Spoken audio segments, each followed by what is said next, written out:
favor. The two of you are about to change the world. That's no small thing to think about. That's a monumental thing. So both of you have to understand the consequences of doing it, or have the strength not to do it.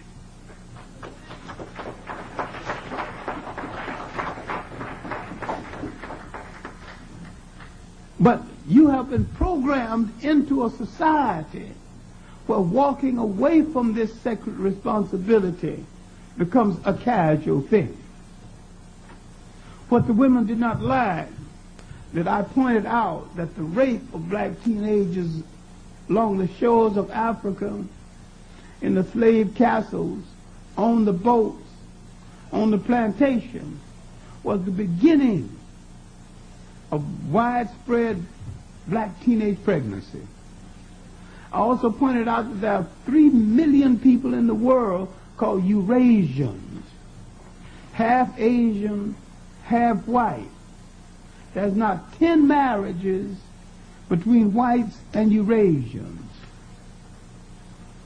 In South Africa, there's over 1 million people called coloreds. That means cohabitation between the African man, the white man, and the African woman. And then there's another, almost 1 million, called Cape coloreds, cohabitation between the Asian, Cape Malayans, and all these people who came in later, and the white. There's not one marriage between them. Now, who is the greatest deserter of women in the whole world? Now, I'm not trying to justify a single black man who deserted any black woman. And I'm saying that every single one should be called to his responsibility and made to shoulder his responsibility.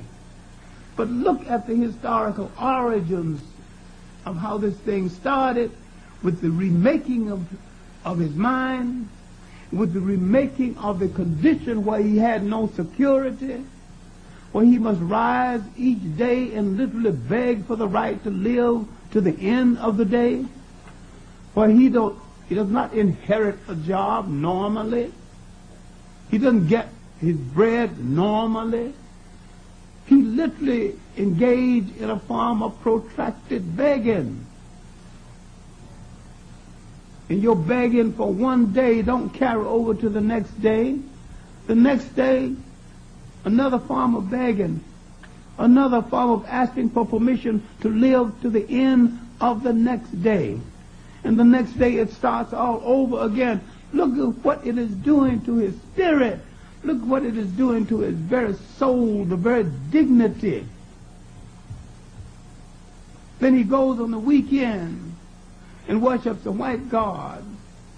And in the rest of the week, you expect the father, black father in the home, to have full respect. When you worship, you're worshiping the oppressor, the symbol of the oppressor.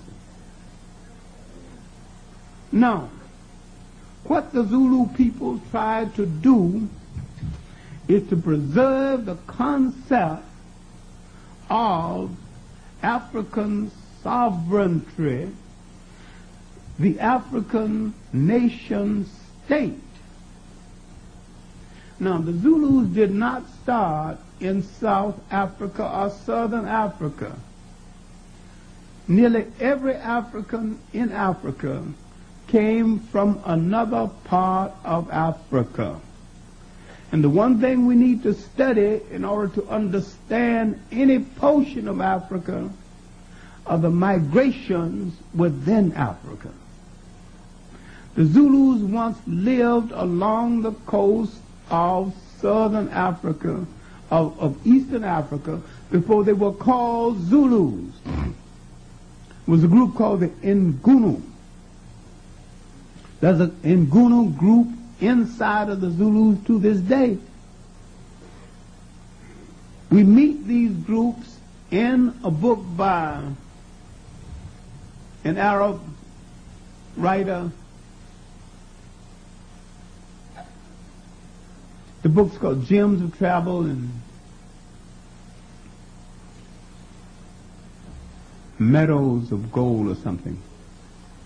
I'll remember his name in a few minutes. But the book was written 947 A.D., over 1,000 years ago.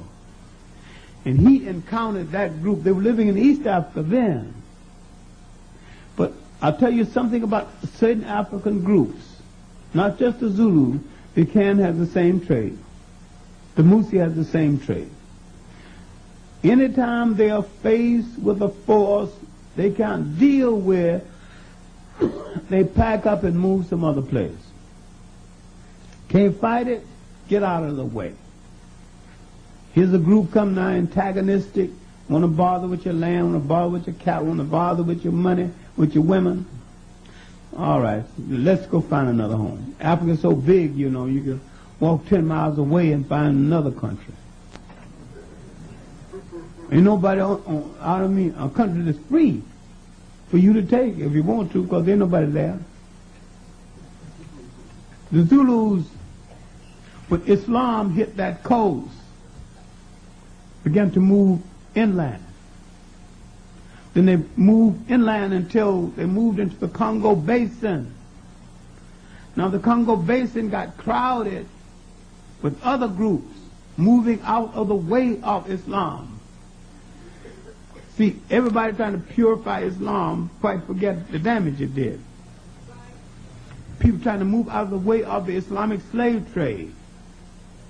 People trying to move out of the way of warring groups, and they were not a part of either part of the war, and they don't want to be caught in the crossfire. They just pick up and go.